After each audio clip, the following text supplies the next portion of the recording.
Before we dive in, drop a quick hi in the comments. It may seem small, but trust me, it really helps YouTube share this story with more sci-fi fans like us. I'd love to see who's watching. Impact. Port side. The Speranza bucked violently as the blast sheared through its midsection. Emergency bulkhead slammed down. Too late. Deck 6 decompressed in a blink. Refugees, families, wounded exiles, elderly survivors were shredded into the vacuum, limbs spiraling with torn blankets and ribbons of frozen vapor. What had once been quiet fear became instant annihilation. Multiple contacts. They're not hailing. Shields offline. Power grid collapsing. Cores unstable. Captain Laris never made it to the bridge. He'd been moving fast, half a flight of stairs from command, pulling on his jacket with one arm, datapad clutched in the other. He was barking orders over shoulder comms when a jagged lance of plasma burned through bulkhead and bone alike, slicing the corridor open and vaporizing Laris along with the 3 crew behind him. One of them had just been laughing about leaving the zone in one piece. The Speranza's AI shuddered, flickered, and died. The internal lighting strobed once, then failed entirely. Those who hadn't been killed instantly were left blind in fire-choked darkness, breathing the last scraps of oxygen before the secondary detonation ruptured the aft engine housing. Compartment after compartment peeled away into void. On Deck 2, Elder Varun, a Thalam matriarch revered across 3 systems, sat quietly in her private quarters, near the bulkhead, resting in her support chair. She held a ceramic cup of restorative broth in her gnarled fingers. She never dropped it. The cup was still intact when it drifted, spinning, past a shattered viewport moments later. No distress signal was sent. No emergency beacon was activated. No one lived long enough to ask for help. The attackers never spoke. No warning tones. No energy surge detectable before impact. Their vessels, sleek, obsidian-black constructs bristling with unfamiliar weapon pods, struck with precision and withdrew just as quickly. No insignia, no transponders, no radiation trails. They were professional. Ghosts. Only the jagged electromagnetic scars burned into local space hinted that something had existed here. And just like that, the refugee transport Speranza, bearing 412 souls, humans, Thalam, Sulari, Othal, and others, was erased from the universe. The cold stretch of the siphon zone swallowed its grave whole. 9 hours later, high orbit over Tarsis Fold. The dreadnought Starfire hung in low orbit like a loaded gun, its hull dark, its engines dormant, running silent. Inside the command deck, Admiral Christopher Lloyd stood motionless in front of the main tactical display. He wore the look of a man who had already buried the dead in his mind. A half-circle of officers stood at attention behind him, eyes fixed on the center of the room where the hollow projector hummed. The transmission flickered to life. Blue light cast warped shadows across the deck. The Galactic Council's diplomatic liaison appeared. Kelvor, species undefined, diplomatic rank meaningless here. The being's translucent skin and glassy eyes gave it the look of something grown in a tank and left too long in the light. Admiral Lloyd, it began, voice smooth. We extend condolences for the loss of the Speranza. The vessel appears to have suffered a catastrophic systems failure. We received no signal, and our patrol logs indicate no hostile presence in the region. Lloyd said nothing. Kelvor went on, as if reading from a pre-approved script. Our analysts believe gravitational stress from a recent micropulsar shift destabilized the ship's navigation systems. A tragic accident. We urge the Terran Command to consider restraint in your— You think this was an accident? Lloyd's voice cut through the chamber like sharpened steel. We flagged that route through the Council's corridor 6 days ago. We transmitted the manifest. Civilian ship. No weapons. You approved it. There is no telemetry confirming engagement, Kelvor replied smoothly, and no surviving witnesses to suggest otherwise. There are no surviving witnesses, Lloyd said, stepping closer, because someone made damn sure of that. We advise caution, the alien replied. Retaliation without evidence could compromise your standing within council law. Lloyd leaned into the projection. His voice dropped, low and lethal. You misunderstand us. The holo flickered. Pardon? Humans don't retaliate. A pause. We're pleased to hear. Lloyd cut him off. We eradicate.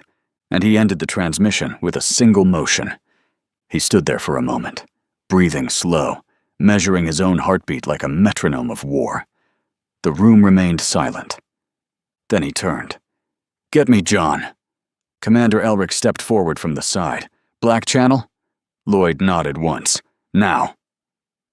The channel linked in less than a minute. It was voice only, encrypted at the highest level.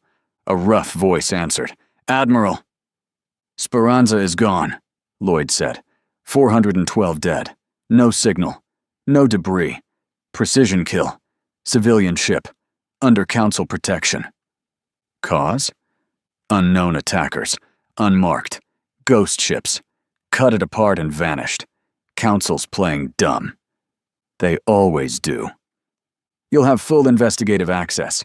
Black tier clearance. Quiet entry. What's the objective? Find out who did it, Lloyd said. Then send a message. There was a pause on the other end. Then, I'm already en route. The line cut.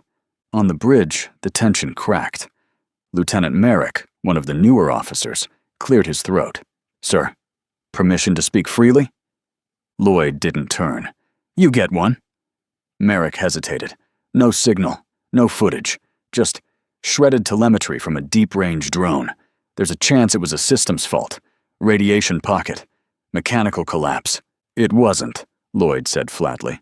Yes, sir. And if it was? Lloyd turned now, looking the lieutenant dead in the eye. We make someone wish it wasn't.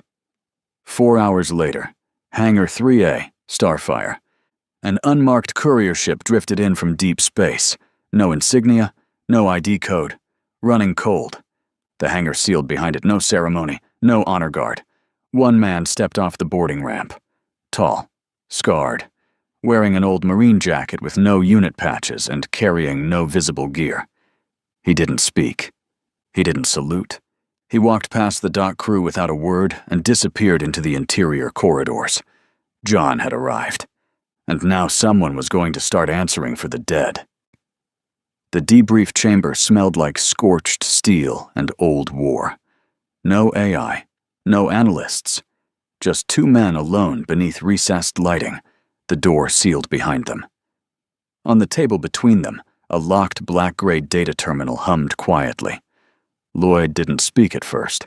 He just looked at John. It wasn't inspection. It was memory. Checking that the man who stood before him was still the one who'd walked through fire at his side years and scars ago. John gave a single nod. Lloyd returned it, stepped forward, and set down a hardened case. Glad you came. I came because you asked, John said. Not a lot of people I answer to. You don't have to answer to me, Lloyd replied. But you always showed up. That was warmth. Lloyd style. He keyed open the case and removed a drive and a small holo emitter.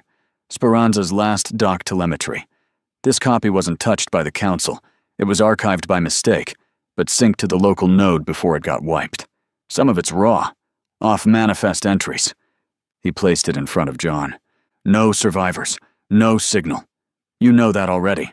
The probe footage is degraded, corrupted by design or by fire, hard to tell.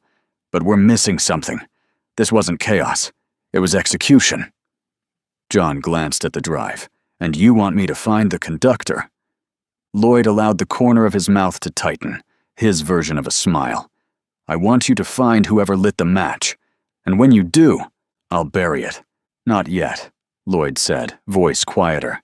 First, we know who we're dealing with. Then we decide what gets buried. There was a pause. Something lingered in the room. Not tension. Memory. Your quarters are cold-decked. No logs, Lloyd added. Terminal access only through my command ring. Take what time you need. John met his eyes. You trust me that much? Lloyd didn't blink. You're the only man I do. John picked up the drive and slid it into his coat. I'll start with the noise no one wanted us to hear. Lloyd nodded. That's where the truth always hides. John had seen plenty of doctored data in his life. Most of it came wrapped in official logos and delivered with a handshake. The telemetry from the Speranza wasn't sloppy. That's what bothered him.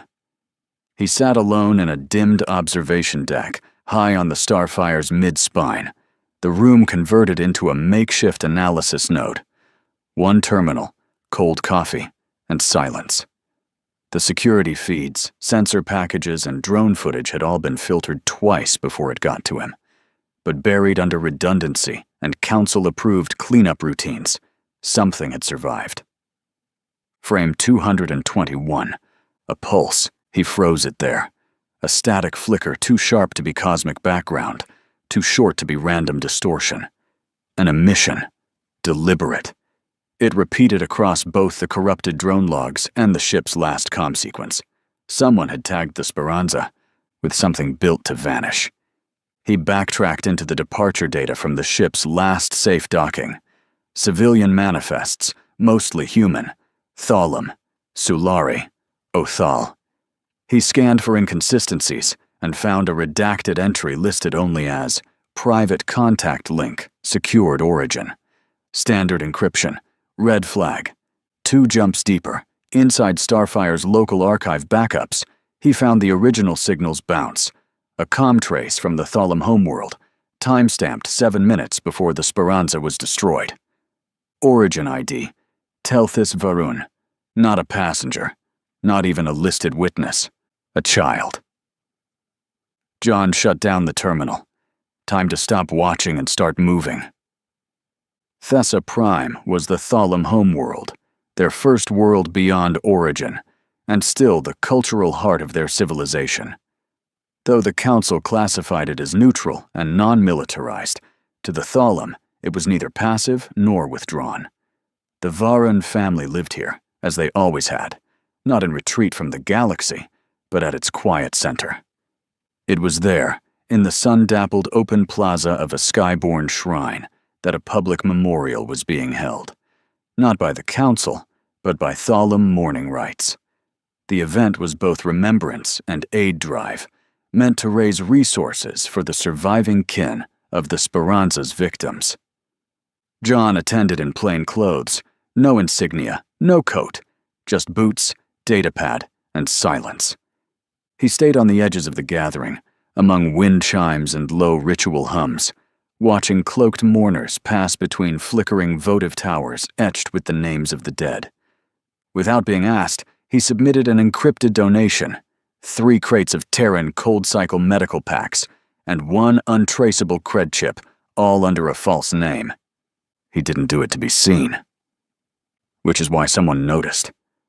She approached from behind the shrine pillars, a Thalum elder, silver-banded robes trailing behind her like woven mist. Her face bore the cracked dignity of someone who had outlived enemies and grief alike. "I know your name," she said without accusation. John didn't turn. "Do you? Your silence saved more than your bullets ever did." He glanced at her then, just once, and waited. She stepped closer, voice quiet. "You seek the Varun family." "I do.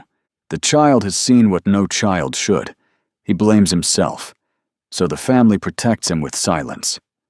"I don't need to question him," John said. "Just listen." The elder studied him for a long moment. Then she motioned toward one of the lower domes. "He saw the stars fall," she whispered. "Perhaps now, you should see what remains. Follow me." The Varun residence was a quiet, tiered dwelling of lightstone and shade glass, wrapped in blooming silver vine. Inside, silence reigned. Not cold, but sacred. The elder turned to the boy's father, who stood tense beneath the archway, one hand curled in the folds of his mourning sash. His eyes burned with distrust. Why would you bring him here? His kind walk in the infancy of the stars. What wisdom can such a species offer now? "I bring him," she said softly, "because he did not ask to come. He only listened. And because I watched a world break, Once, when we refused to hear the voice that warned us. She placed a steady hand on the father's shoulder. Let him speak. Telthus has said nothing to kin or healer.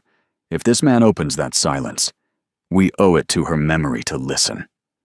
John was escorted by a house speaker to a private garden terrace, where Telthus sat alone beneath a wind-curved arch. The boy was small, shoulders drawn in tight, skin a dull gray blue. He held a small object, no larger than a fruit stone, gripped in both hands, like it could vanish if he blinked. John didn't speak at first. He simply sat near the boy, not too close, not in authority. Minutes passed.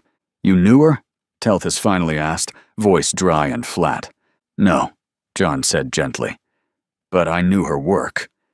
He waited, made sure the words didn't come fast or hollow. She was respected across more systems than I can count, known for settling disputes no one else dared touch, always choosing words over weapons, power over force. She spent decades fighting for the ones who had no voice, not just Thalam, everyone, refugees, outcasts, children. Telthus blinked. John continued, voice quieter now. The ship she was on wasn't just carrying the displaced. It was carrying the forgotten. She used her influence to protect them. She didn't just ride with them. She vouched for them. Your elder gave them her name, her word. The boy stared at him. Children? John nodded. More than a few. She believed they'd be safe once they reached council protection. That's why her death wasn't just a loss. It was a warning. A long silence passed between them. The boy's fingers closed tighter around the smooth recording stone. Telthus looked up, blinking away tears. She told me stories every week, said stars weren't gods, just watchers. Then the stars killed her. John said nothing. I called her on the way. She was tired, said the ship was quiet. I just wanted to say goodnight. Did you record it? The boy hesitated, then gave a slow nod. I recorded it because I thought I'd show her the playback and make her laugh. I didn't know. John nodded once. May I hear it? Telthus didn't move. I won't tell the council, John added. I won't use your name, but she might have seen something that could help stop this from happening again. A long pause. Then, with shaking fingers, Telthus handed him the device. The playback was short. Elder Varun's voice was calm, comforting, and steady, a warmth of generations layered in soft cadence. She was speaking of river winds and migration dances when the hum began. Barely audible, oscillating, then the tone, sharp, rhythmic, inhuman. Varun stopped. Her voice caught. The stars have betrayed us, child, she whispered. A pause. Then, oh, no, the swarm. Static swallowed the rest. Hours later, aboard the Starfire, John sat across from Admiral Lloyd in a sealed ops chamber. The room was dark, except for the projection hovering between them, layered sensor plots, comm traces, and traffic heat maps pulled from the siphon zone. The signal fragment had been scrubbed, encrypted, and isolated. Telthus's name never surfaced. Lloyd studied the data in silence. So, not a council registry signal. No, John said, and not human. Lloyd's brow tightened slightly. You're sure? I am. The pulse pattern mimics no Terran standard. It's too asymmetrical, too biological in how it ramps and collapses. John shifted the projection, pulling up comparative overlays. But it does match known swarm command triggers. Lloyd leaned closer. Which swarm? That took longer. John expanded the map. The siphon zone lit up with faint markers. Migration routes, disputed territories, historical skirmish zones. I cross-referenced 3 things, John continued. Species with long-standing friction with the Tholam, swarm entities operating near council borders, and which of them had active nests or scout elements within 2 jumps of the Speranza's last position. The projection narrowed. One region pulsed faintly red. The others didn't fit, John said. Too far out, too fragmented, or too cautious to hit a council-adjacent civilian transport. Lloyd's voice dropped, but one did. John nodded. He highlighted the final file. Vorath Swarm. Territorial. Opportunistic. Willing to strike soft targets if there's something to gain. They've probed Thalum border systems before, not full invasions, just tests. Pressure. Lloyd straightened slowly. And they were close enough. Close enough to hit and fade, John confirmed. Close enough to leave no witnesses. Silence settled between them. Follow that trail, Lloyd said at last, quietly. No support? John asked. You'll move faster without it, Lloyd replied. John rose. At the door, he paused. One more thing. Lloyd looked up. The Thalum aren't mourning loudly. That usually means they're thinking. Lloyd's expression didn't change, but something sharpened behind his eyes. That night, John replayed the signal in his bunk again. He isolated the waveform, enhanced the pattern. It was precise, artificial, a false flag, the kind of tech that got buried in black files from someone who had access to it. He sat there a long time, then, finally, spoke to the empty dark. The swarm wouldn't strike without a payoff. So what did the Vorath get? And from who? The words had barely left John's lips when the proximity alert flared red on his private terminal. Encrypted pings, unauthorized scan bursts. Someone was sniffing around the same data trail. Too soon. Too close. He keyed the system. A data burst from the Varan Child's recorder had spiked a comms relay in orbit. A ghost node, unregistered. Impossible to track. Unless someone knew exactly what they were looking for. And someone else did. John's boots hit the deck plating hard. By the time the ops team noticed he was gone, he'd already requisitioned a recon shuttle and slipped off the Starfire's grid. Destination? Comm Buoy, L-42. Codename, Ghost Relay. Dead zone. No beacons. Just drift, silence, and a secret. Someone already bled to keep. Derelict space, Ghost Relay, L-42, Siphon Zone Fringe. The relay was an ugly thing. Patched hull, scorched receivers, and a comms tower fused at odd angles, like it had been ripped from another frame and welded in vacuum. No ID, no beacon, no registry. It wasn't supposed to exist. John floated toward it on 0 emissions. Ava mode. No lights, no thermal signature. Just a whisper of propulsion and the dull thud of his pulse in his ears. The node's outer hull bore the marks of age and claw. Not storm damage. Not time. Intentional entry. Forced, then resealed. Not by swarm. He latched onto the outer spine and accessed the secondary maintenance port. No security countermeasures. Either they were arrogant, or they thought no one would be crazy enough to find this place. Inside, it was too quiet. The pressure field held, but gravity was minimal. Enough to move. Enough to fight. John moved through the maintenance shaft, passed through an access tunnel, and emerged in what had once been the primary signal core chamber, and froze. Bodies. 3 of them. Vorath Swarm. Dead.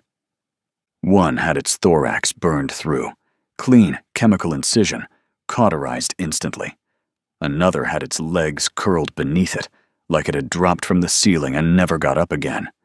The third was split open from the side, not in combat, but from behind, like it never saw the blade coming. John crouched. The wounds weren't messy. They were surgical. Someone silenced the swarm. He checked their gear, standard scout loadouts. No long-range comms. No evidence of tech uplinks. Not a raiding party. A cleanup crew. Whatever this relay once transmitted, it was important enough for someone to send swarm to guard it, then kill them to bury it deeper. He moved to the core console. Burned. Half the drives slagged. But not all. He found one storage cell, deep-cooled, shielded, and embedded behind what had once been a sacrificial data buffer. Not networked, not indexed, Someone had gone to a lot of trouble to destroy every trace of what had been here, and they almost succeeded. Almost. They'd missed this. John tapped the decryptor into place and began pulling the packet. Data trickled in. He didn't recognize the formatting. Not Terran, not Council. Encrypted. Possibly Thalum, or adapted from something close. He needed time. Then, motion. A faint vibration against the deck. His HUD blinked once. Motion signatures. Docking clamp breach. Ingress path. 2 inbound. He backed into cover just as the first swarm scout dropped from the upper hatch. It landed hard, legs flexing, head twitching. No eyes. Just a cranial ridge pulsing as it scanned scent trails and heat residue. It sniffed the dead, hissed, then made a sharp chittering sound. Its partner answered from somewhere below. John didn't hesitate. He moved low and to the side, broke line of sight, circled behind, and waited. The second swarm emerged fast, claws extended, sweeping wide arcs. John fired once, center mass. The Magsabat round shattered through the creature's inner carapace, staggering it. It shrieked, twisted, and charged blind. He ducked beneath a claw, drove his knee into its mid-limb joint, and fired again, point blank. Skull gone. The second swarm dove from above. Too fast. It clipped John's shoulder, sent him sprawling. The rifle skidded. Claws slashed down. John rolled left, drew his backup sidearm from the drop holster on his thigh, and fired blind. The shot tore through the swarm's neck. Not a kill, but the creature reeled, screeching, disoriented. John kicked off the wall, used the momentum to swing behind it, and drove the combat blade under its cranial ridge. The sound was like steam escaping. Then silence. He retrieved his rifle, checked the download. 73%. Too slow. But he had time now. He crouched near the bodies, wiped blood from his visor, and stared down at the ruined relay. They were guarding it, he muttered, and now are buried with it. And whoever had done this was still one step ahead. 2 hours later. Starfire's Deck 9 was sealed and silent. The secure ops chamber held only 2 men. John stood at the center table. Dust streaked one shoulder of his jacket. A shallow gash ran down his cheekbone, already sealed by med foam. The data drive pulsed softly between them. Lloyd watched him for a moment before speaking. "You're sure they were dead when you arrived?" "Clean kills, throats cut from behind, no signs of struggle. Surgical precision, not swarm tactics. Someone went in, executed the guards, torched the relay, and missed a single storage node." Lloyd gestured at the data core, "which you now have." "Partial burst," John confirmed. "Encrypted in ceremonial routing code, not Council, not Terran. Could be Thalum, or someone spoofing their rituals. But why bury it?" "Because whatever was there wasn't just incriminating." John looked up. It was important. Lloyd didn't respond immediately. He reached across the table and activated a small terminal pad, swiping in a new feed. High-band diplomatic logs. One entry blinked. Time-stamped 6 hours earlier. The Admiral's voice dropped a notch. "Thalum leadership just moved the official recognition of their next elder to tomorrow's cycle." John blinked. "That's not protocol," he said. "They haven't even closed the mourning rites. Thalum law doesn't allow political appointments until the Firewind observance ends." "They bypassed it," Lloyd said. "Cited cultural exigency under Clause 9A, and no one's challenging them." John's jaw clenched. "Who's being named?" Lloyd didn't blink. "Dorthram." John stepped back. "Her brother." Lloyd nodded. "Heir to the elder seat of judgment, and now officially confirmed to replace her." John cracked his knuckles. "You're telling me the only person who had access to her travel logs, ceremonial channels, and enough pull to rush the inheritance cycle is now in charge of every judicial ruling the Thalum make? That's the math." John's voice was ice. "So we've got a suspect." Lloyd's eyes stayed locked on his. A suspect, he said, and a very powerful one.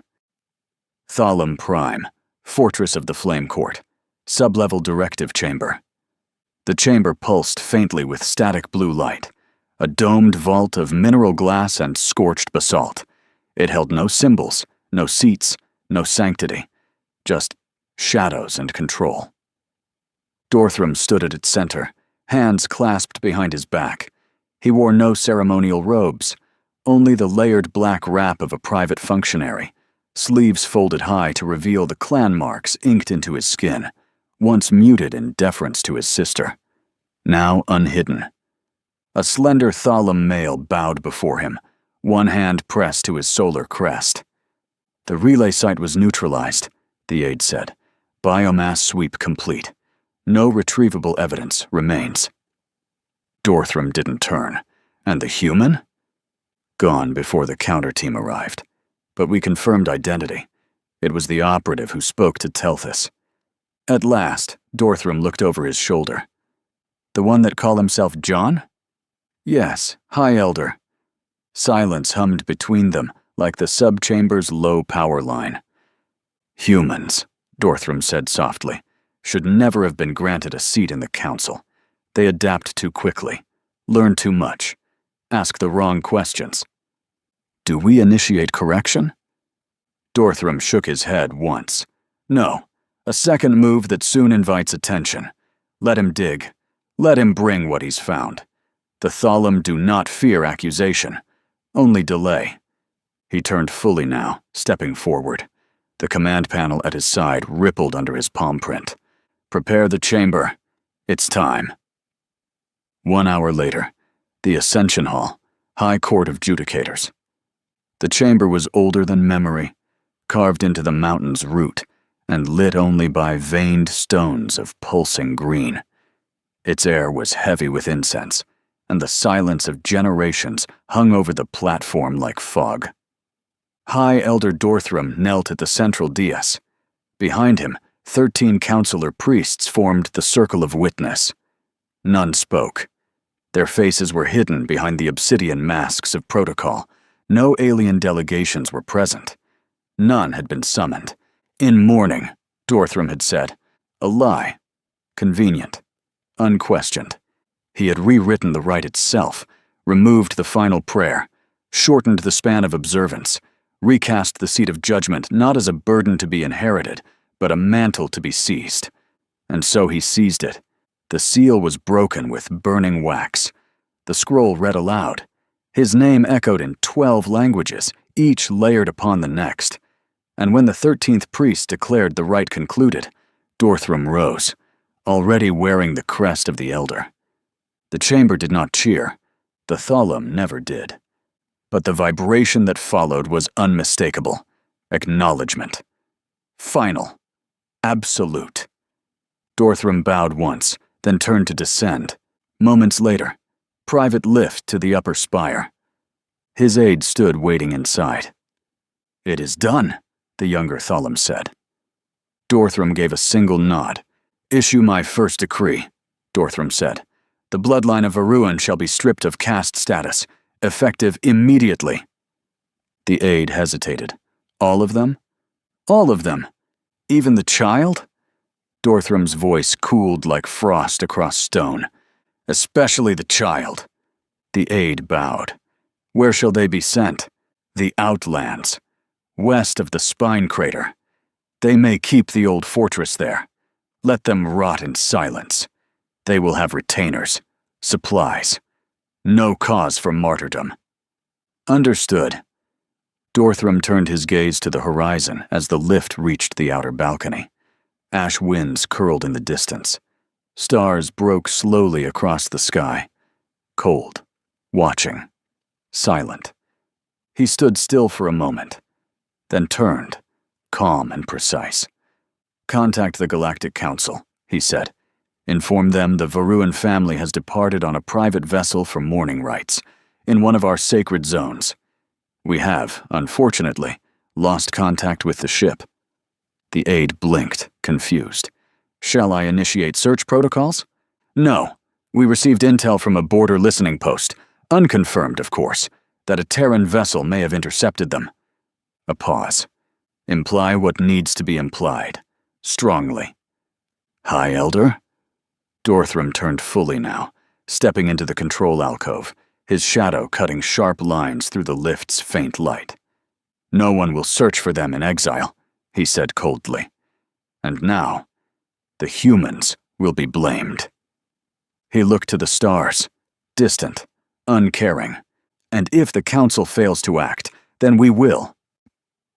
The galactic seal pulsed blue as the Council hologram stabilized above the briefing table. 3 figures appeared, their robes ceremonial, their expressions careful. Admiral Lloyd didn't blink. "You have our attention," he said. The central delegate, a Jirathi with coral-etched ridges along his skull, spoke first. "High Elder Dorthram of the Thalum has presented a formal accusation," the voice said, calm and rehearsed. "He claims that during the Varuan family's morning journey to one of their sacred places, their ship was attacked en route." Lloyd's jaw locked. The Jirathi continued. "He alleges human interference, that the Varan family has been abducted." John stood just out of frame, arms crossed. Another delegate chimed in. Older, Valari. Skin opalescent with age lines flickering faint blue. Nervous. The Council does not endorse his claim. However, as per the Sovereignty Accords, the Elder Caste may call for immediate inquiry. You have 4 cycles to present counter-evidence. "If we don't?" Lloyd asked flatly. The third delegate answered. "Then the High Elder may pursue justice through unilateral cultural enforcement." John stepped forward. "War." Silence. "We did not say that," the delegate replied stiffly. Lloyd's voice dropped low. "But Dorthram did." The Council holograms began to dissolve. "We urge restraint and transparency for all our sakes." The call ended. Lloyd leaned forward, elbows on the table, eyes heavy. "Thoughts?" he asked. John didn't answer immediately. He was staring at the blank wall where the delegates had stood. "They're afraid," John finally said, "but not of Dorthram. Of us. Of what we might become if we're pushed far enough." Lloyd gave a faint grunt of agreement. "You think the Varun are still alive?" "If they were dead, Dorthram would have shown bodies," John replied. "He wants outrage, not mourning. And the Council just gave us a 4-cycle window to prove we didn't do what we'd never do." "Which means he's already got the next move lined up," John muttered. "He's buying time for something." A chime cut across the command deck. "Emergency alert. Priority red." Lloyd stood immediately. "Report." "Colony strike," said the ops officer. "Grid point Theta 7, just outside Siphon perimeter. Civilian outpost, 4,000 residents." "How close?" Lloyd asked. The officer answered. 5 minutes, Admiral. They're firing on the surface." Lloyd's eyes narrowed. "Bring the Starfire around. Battle formation. Alert the fleet. Swarm wants a show. We'll give them one." Space split in 2 as the Starfire erupted from full drive, leading a wall of Terran metal into the embattled system. Swarm ships, dozens of them, were already strafing the colony's atmosphere grid. Plasma beams stitched molten scars across the crust, slagging HAB structures and silencing comms. Lloyd's voice roared across the channel. "Weapons free!" The fleet moved in coordinated arcs, railguns and lance turrets lighting the void with controlled fury. Swarm fighters scattered, but the Starfire kept pressing, shielding the colony behind its vast armored frame. Lloyd's orders cut through the chaos. "Drive them to the outer arc. Box formation. I want their flagship exposed." "Aye, Admiral." To his left, John stepped toward the ops console, armor sealed, sidearm holstered. "You're limping," Lloyd noted. "Just a reminder I'm alive." "You sure you're ready for this?" John's answer was dry. "The nanotech worked. Probably better than my leg ever was." Lloyd pointed toward the holomap. "Then get inside their flagship. Take their captain alive." John gave a curt nod and turned without another word. The insertion pod launched from beneath the Starfire's belly, a sleek bullet of burnished alloy slicing straight toward the swarm command ship. Inside, John crouched low, eyes shut, heartbeat syncing with the countdown. 10 seconds. The pod rotated, aligning breach systems. 5 seconds. He slid his blade from his boot, checked the edge, then holstered it. 1. The pod slammed into the hull of the swarm cruiser, atmosphere decompressed in a shriek. Then, silence. John moved. Explosive bolts flared. The hatch kicked out. Smoke rushed inward. He was in. Swarm interiors were always the same. Wet, angular, pressurized with chemical mists. Biological plating curled along the walls like muscle tissue.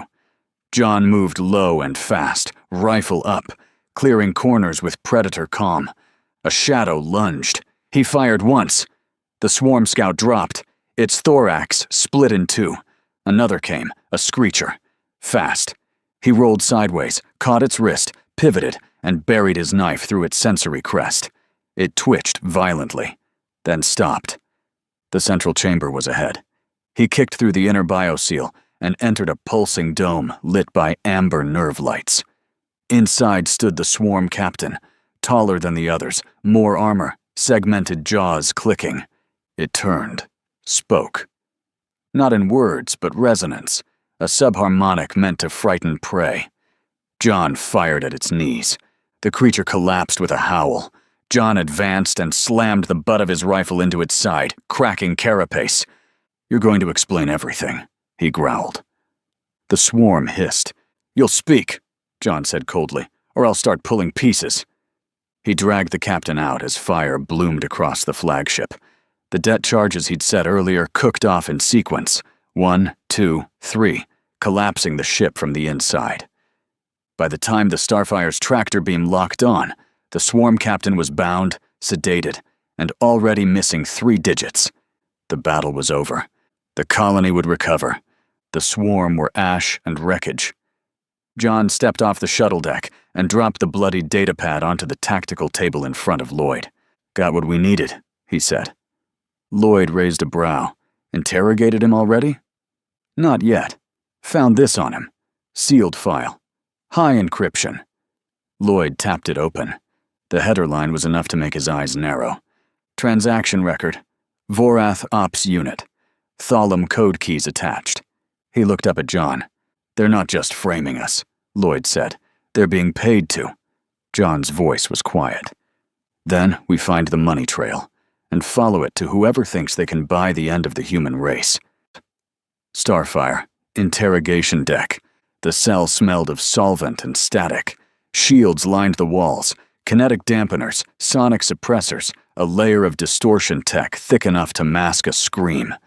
The creature chained to the floor didn't scream. It watched. A Vorath prisoner. Skin a wet sheath of chitin, limbs too long, shoulders hunched from gravity unfamiliar to its breed. 2 black mandibles twitched whenever John spoke. "I'll ask again," he said, voice steady.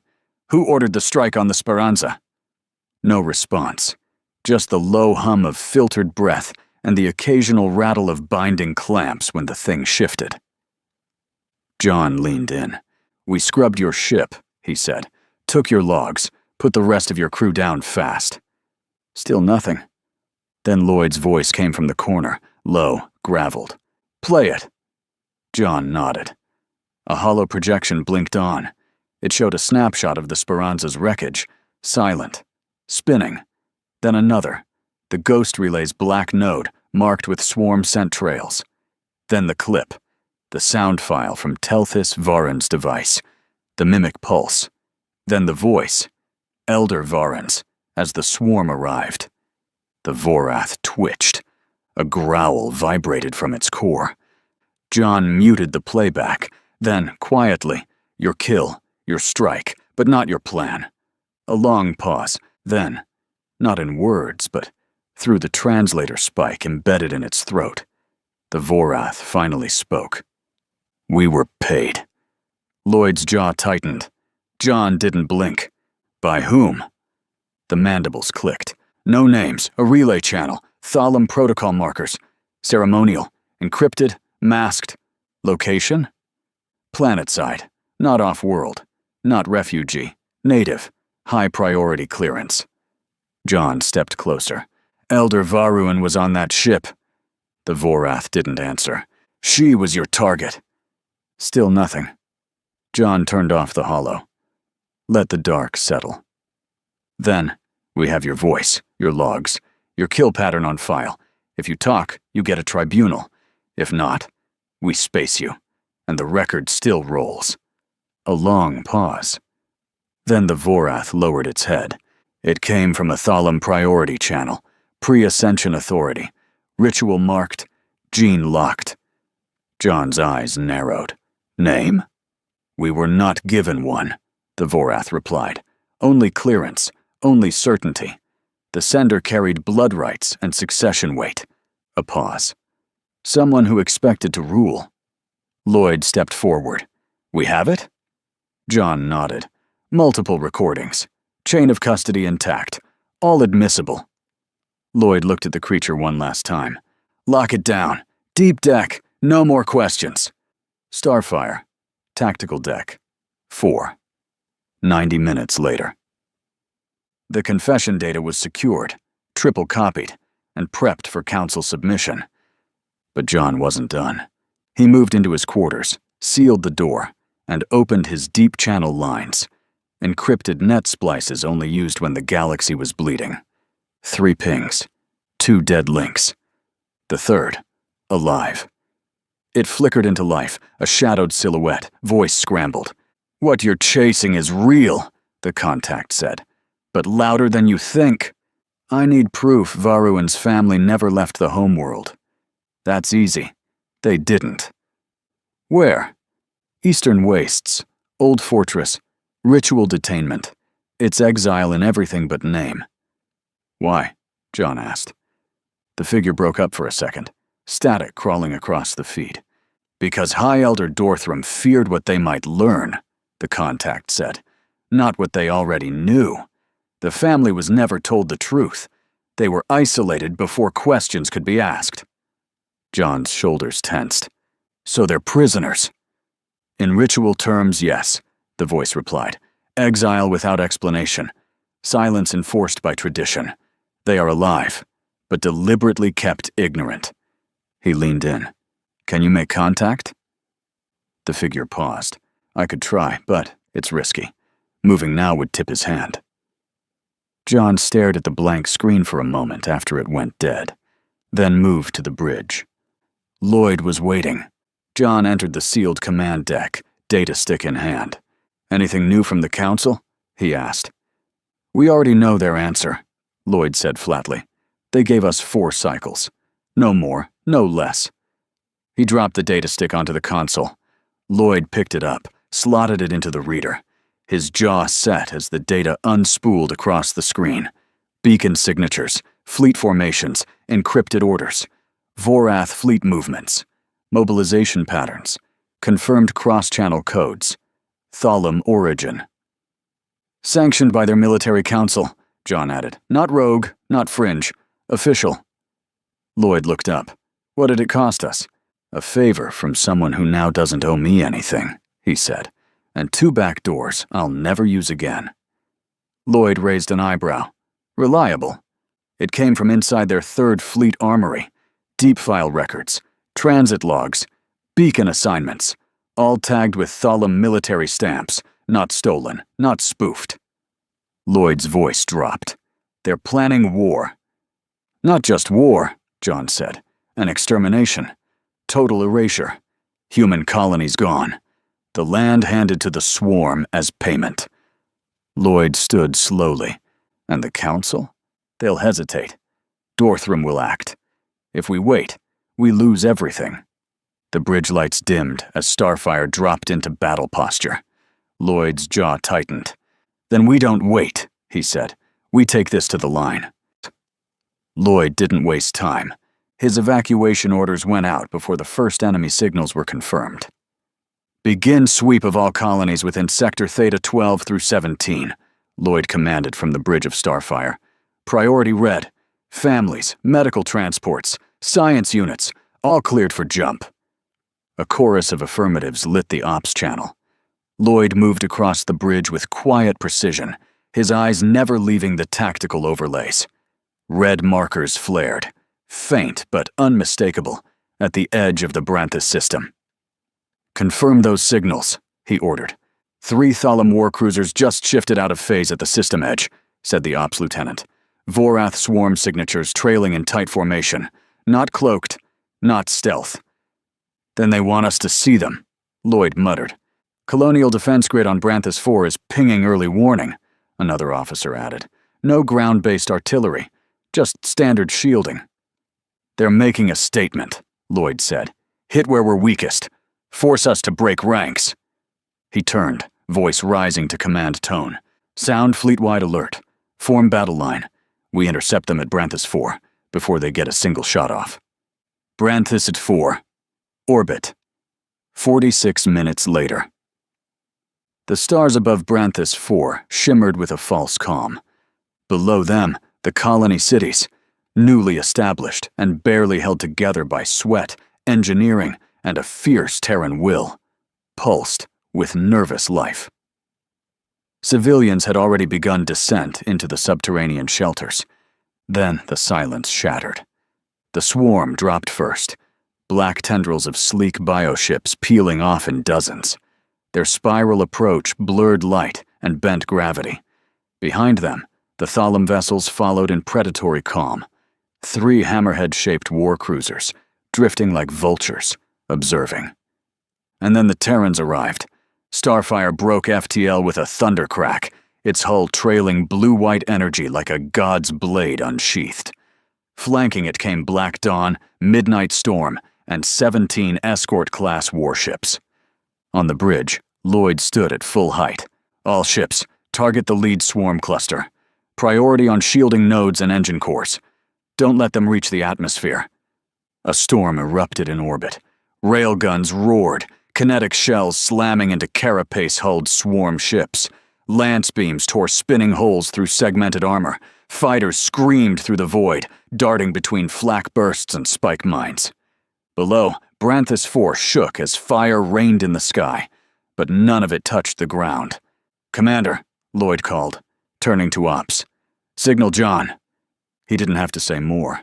The rescue ship was already being prepped in Launch Bay 2. Inside, John locked the final piece of his suit, checking ammo levels and neural feedback sync. His visor flicked active. "Good luck out there," Lloyd said over comms. The dropship tore free from Starfire's hangar and disappeared into the dark. No escort. No chatter. Just a black run toward a red world. John piloted manually, faster that way and quieter.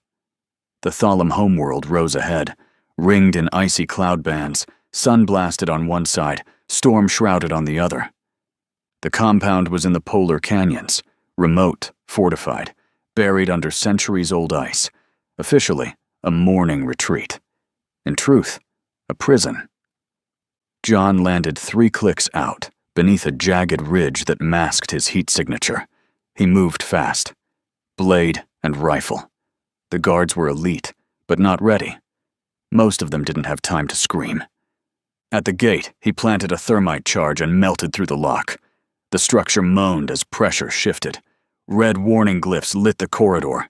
He met resistance in the lower corridors, half a squad, armed with swarm-forged spears and shock blades. 2 went down fast. The third came at him in a blur. John caught the arm, broke it, and slammed the guard into the wall with enough force to leave a dent. He reached the central chambers, a vault door scorched black from old fire. Another charge, another explosion. Smoke! Then silence. Inside, Telthus and his father, eyes wide, backs against the wall. Other Varuan kin stood behind them. Cousins, an elder aunt, a servant holding a younger sibling. Silent, pale, uncertain whether to trust what they saw. John stepped in slowly, lowering his weapon just enough. "Time to go," he said. "No more silence. No more exile." The father narrowed his eyes. "Why risk your kind for ours?" John looked to Telthus, then back to the man. Because the galaxy's burning, and your family is the only proof left to reveal the truth. The father gave a sharp nod. Back to his ship, John tapped his comm once. Rescue successful. ETA 40 minutes to Starfire. All primary targets secured. The channel buzzed faintly with encryption hum, then clicked to standby. John leaned back in the pilot's seat, breathing hard. His eyes scanned the family behind him. They stayed silent, dignified, even in exile. The father stood tense, shoulders squared in a protective stance. Telthus gripped his hand console like a lifeline. Around them, other family members sat or knelt in stunned silence. Survivors, but not yet safe. Meanwhile, above Branthis 4, the space above the colony burned. Starfire's broadsides thundered, cutting clean arcs through the second swarm wave. Lloyd stood at the center of the bridge, voice steady but tight. Bring forward shields to 110%. Rotate formation. Keep them boxed. The enemy flagship tried to peel off, too late. Focus all lances, Lloyd ordered. A white-hot line of plasma cut across the void.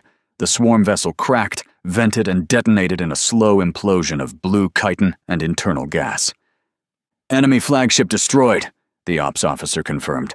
No surviving units in system. Branthis 4, secure.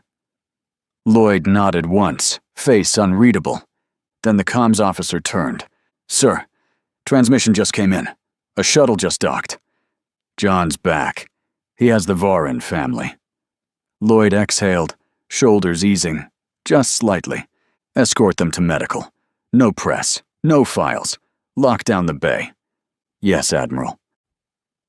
Lloyd spoke quietly with Telthus's father upon their arrival. No official statements, no interrogations. Just a firm assurance. You're safe. Rest. We'll handle the rest. And so, for the next 24 hours, the Varun family withdrew into the sealed quarters of Starfire's diplomatic deck. There, they slept, tended their wounds, mourned in peace. The first true silence they'd known since the day their world fell apart. But silence does not last in a galaxy wired for truth. A broadcast was inevitable. The galactic broadcast began with static. Then, a voice. Low, dignified, and raw from long silence. I am Relthos Varun, rightful patriarch of the Varan family, speaking now not as a Tholim, but as a father, an ex-prisoner, and a witness. Across the stars, across species and systems, the transmission cut through scheduled feeds, overriding local news, council bulletins, and interstellar comms. One voice, heard by all. We were never attacked. Our vessel to the morning sanctum was not lost to pirates, nor seized by Terran forces. We were exiled under false pretenses, imprisoned on our own soil by one who craved my grandmother's seat more than her life. Gasps rippled across the galaxy. In the chambers of the Galactic Council, delegates leaned in. Recordings started. No one dared speak. High Elder Dorthram orchestrated the assassination of Elder Varun. He armed the Vorath, gave them the tools, the access, the timing. And when the galaxy demanded justice, he gave them a lie. Relthos turned, revealing the scarred insignia of the Vorath data core, recovered by Terran hands. We owe the truth not to the Council, but to the Terrans. They did not kidnap us. They rescued us, at great cost, from the silence of exile into the clarity of truth. The screen faded to black. Minutes later, a council seal flickered into existence, followed by an official declaration. The Galactic Council formally retracts all suspicion against Terran forces. We recognize humanity as allies of honor, misjudged, and owed apology. Further, the Council calls for full investigation into High Elder Dorthram. The Varan family is hereby restored as sovereign and legitimate holders of the Elder Seat of Judgment.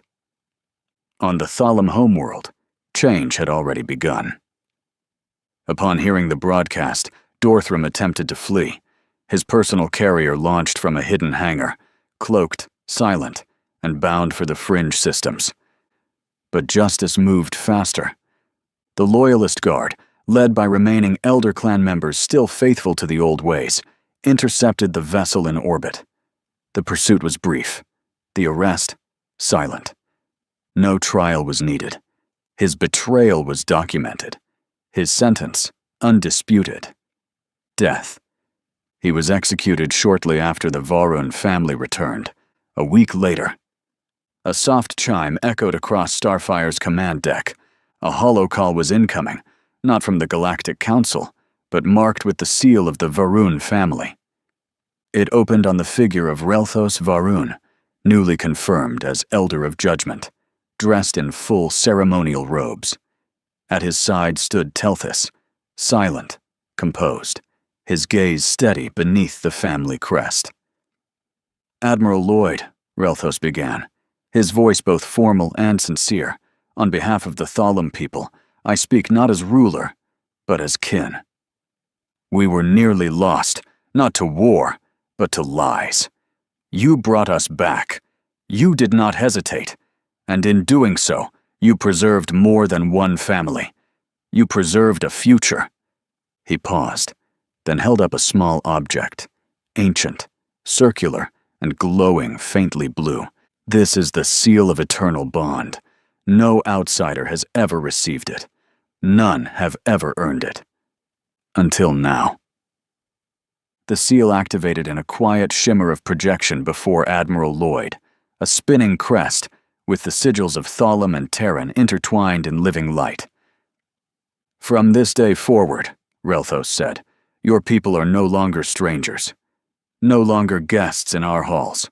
You are family, by truth earned, and by blood shared in battle. We welcome you, forever." Lloyd gave a small nod. "Thank you," he said. Relthos bowed slightly. The transmission ended. For a long moment, no one on the deck moved. Even the ship seemed to hold its breath. Later, John and Admiral Lloyd stood in the hush of the observation deck, each nursing a quiet breath. The war was over, but the silence that followed carried its own kind of weight. Lloyd spoke first. "They'll write songs about this, you know." John gave a dry smile. "Hope they skip my verse." A pause. Then Lloyd added, "We didn't just stop a war. We changed something. In them. In us." John nodded slowly. Truth has a way of doing that. They both stared out at the galaxy, battered, confused, but still spinning. Outside, the stars wheeled past as Starfire cruised onward, not to war, not to vengeance, but into something new. Peace. Hey there, space human. I'm really curious about your thoughts on this video. Drop a quick comment and let me know what's on your mind. Or just say hi if you prefer. Either way, I'd love to hear from you. Also, remember to check the pinned comment. Trust me, it's worth a look. Oh, and one last thing. I've chosen another video for you to watch. Just click the card here. Or here if you want the whole playlist. See you there.